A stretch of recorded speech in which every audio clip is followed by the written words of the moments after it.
আজ আমি আপনাদের সঙ্গে এমন একটা রেসিপি শেয়ার করব যেটা কিন্তু আপনাদের খুবই পছন্দ হবে। যে কোনো নিরামিষের দিনে আপনারা এটা খেতে পারবেন, কোনো উপোসের দিনে যেটায় আপনারা ময়দা বা আটার জিনিস খেতে পারেন সেটাতেও কিন্তু নির্দ্বিধায় খেতে পারবেন, মুখের স্বাদও বদল হবে।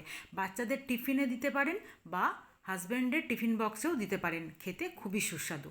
নমস্কার বন্ধুরা, রসনালয়ে আপনাদের অনেক স্বাগত। আজ আমি আপনাদের সঙ্গে শেয়ার করব ডালিয়ার পোলাওয়ের রেসিপি। ভাবাই যায় না, তাই না, যে ডালিয়ার আবার পোলাও, চাল বাদে এত সুন্দর ঝরঝরে পোলাও। আপনারা আগে দেখুন, তারপর বুঝতে পারবেন। প্রথমে আমি এখানে 200 গ্রাম ডালিয়া নিয়েছি।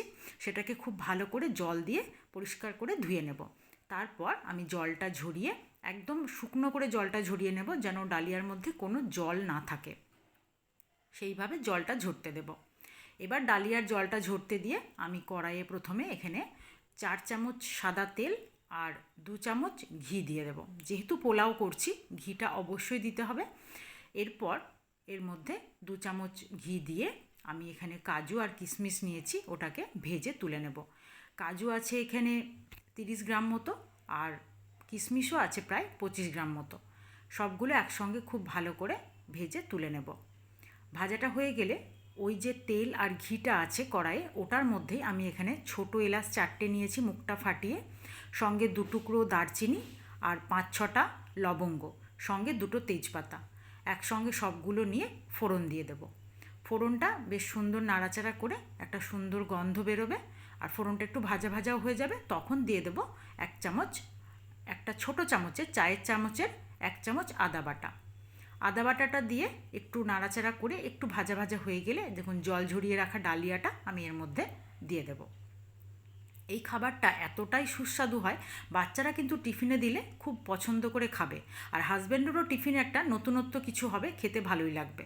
শুধু খেতেও ভালো লাগে, সঙ্গে চাইলে কোনো নিরামিষ আলুর দম বা ছানার ডালনা দিয়েও খেতে পারেন। নতুন পুরনো সকল বন্ধুকে আমার চ্যানেলে স্বাগত জানিয়ে, যে সকল বন্ধুরা নিয়মিত আমার ভিডিও দেখছেন, আমার সাথে আছেন, তাদেরকে আমার অসংখ্য ধন্যবাদ।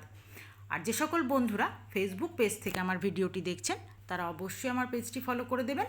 আর যারা এখনও আমার চ্যানেলটি সাবস্ক্রাইব করেনি, তারা অবশ্যই চ্যানেলটি সাবস্ক্রাইব করে পাশে থাকা বেল আইকনটি প্রেস করে দেবেন, নতুন নতুন ভিডিওর নোটিফিকেশান পৌঁছে যাবে। এবার ওর মধ্যে সামান্য একটু হলুদ গুঁড়ো দিয়ে খুব ভালো করে মিশিয়ে নিয়ে দিয়ে দিলাম জল।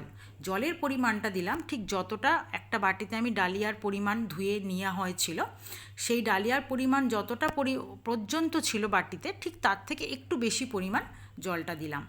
এখানে জলটা দেওয়ার পর আমি দিয়ে দেব, এখানে আমি 2 চামচ চিনি দিয়েছি, আর দিয়ে দেব ভেজে রাখা কাজু কিশমিশগুলো।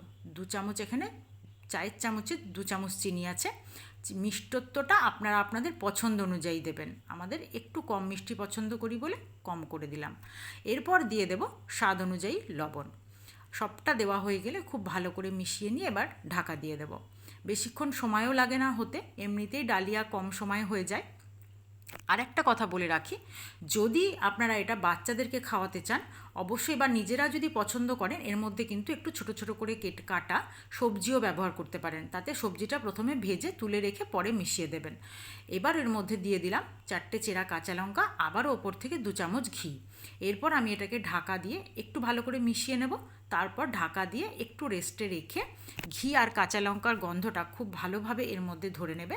তারপর আমি এটাকে ঠান্ডা করে পরিবেশন করব। ঠান্ডা করতে গেলেই, যখনই ঠান্ডা হবে তখনই কিন্তু এটা একদম ঝরঝরে হয়ে যাবে। দেখুন কত সুন্দর ঝরঝরে হয়ে গেছে।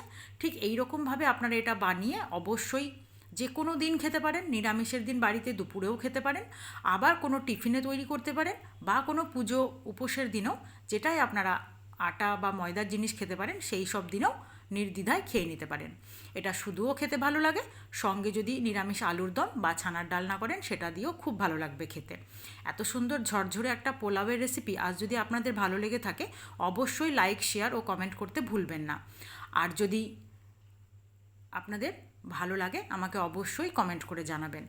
আর আপনাদের সঙ্গে আবারও নতুন নতুন সুন্দর সুন্দর রেসিপি নিয়ে চলে আসব। আজ এই পর্যন্তই, ধন্যবাদ।